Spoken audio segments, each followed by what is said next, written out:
Railway Children, Chapter 4. Bobbie's Ride. About 2 weeks later, the old gentleman saw another white sheet with black letters.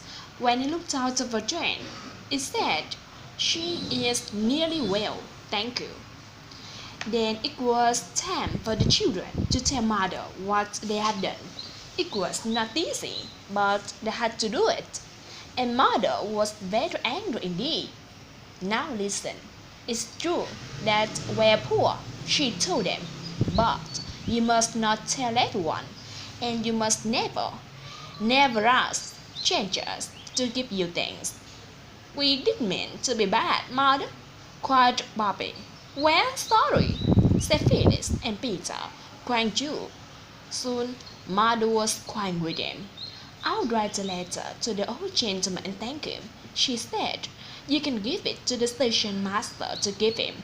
Now, we won't say any more about it." The day after, the children took the letter to the station. It was Bobbie's birthday. In the afternoon, she was politely told to go out until tea time.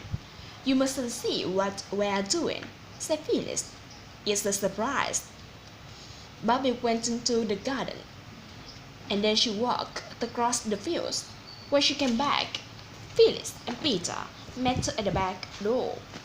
They were very clean and tidy, and Phyllis was wearing her prettiest dress. There was just enough time for Bobbie to make herself tidy before they called her into the front room. Mother, Peter, and Phyllis were standing near the table, and there were 12 lighted candles on it, one for each of Bobbie's ears. The table was covered with beautiful flowers from the fields and garden, and there was some interesting little boxes too. "Happy birthday, Bobbie!" they shouted happily. "Open your presents." They were very nice presents. There was a pretty handkerchief with flowers on it from Phyllis, a lovely little silver brooch modest shaped like a rose, which Bobbie had loved for years.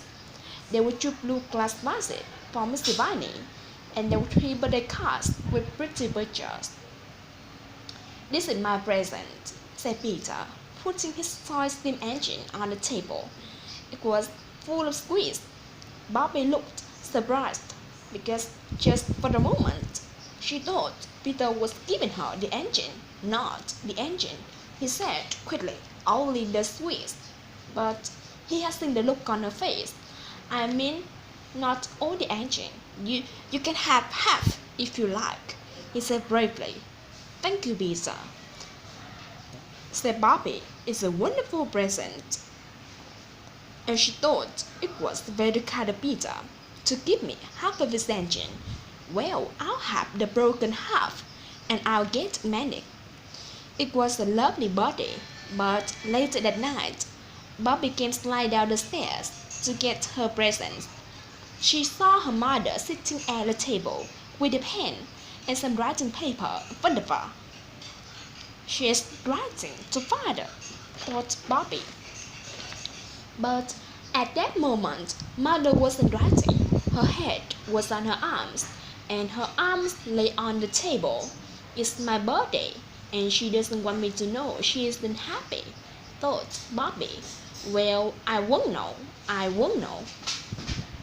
And she went quietly back to her room. But it was a sad end to the birthday. The next day, Bobbie put Peter's engine in the box and took it down to the railway. She did not go to the station, but she went along the line to the place where the engines stopped. When the next train came in, Bobbie went across the line and stood beside the engine. She had never been close to one before, and it was very big. The driver and the fireman did not see her. They were talking to Buzz, the porter, who was on the other side of the line. "Excuse me," began Bobbie. But the man did not hear her because the engine was making a lot of steam and noise. Bobbie climbed down to the step of the engine, but at that moment the train began to move. Bobbie fell inside onto a heap of coal. "Help!" she cried, but still the man didn't see or hear her. I shouldn't be here, she thought. As the train went faster, I'll be in terrible trouble. She put out a hand and touched the nearest arm, and the driver turned round quickly. What are you doing here? He shouted, and Bobbie began to cry. This seemed to worry the two men, and it took several minutes to calm Bobbie down and to stop her crying. Then the fireman said, "Now tell us why you're here. It's not every day a little girl falls into our steam engine." Bobbie picked up the box with Peter's toy engine